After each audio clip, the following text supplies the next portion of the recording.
சங்கீத சுரங்கள் ஏழே கணக்கா இன்னும் இருக்கா என்னவோ மயக்கம்.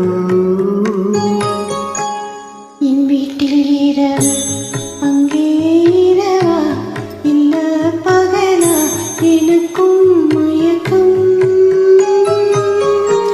நெஞ்சில் என்னவோ நினைச்ச நானும் நான் நினைச்சேன் ஞாபகம் வரல யோசிச்சா தெரியும் யோசனை வரல தூங்கினா விளங்கும் தூக்கந்தான் வரல பாடறி மெதுவா உறங்க.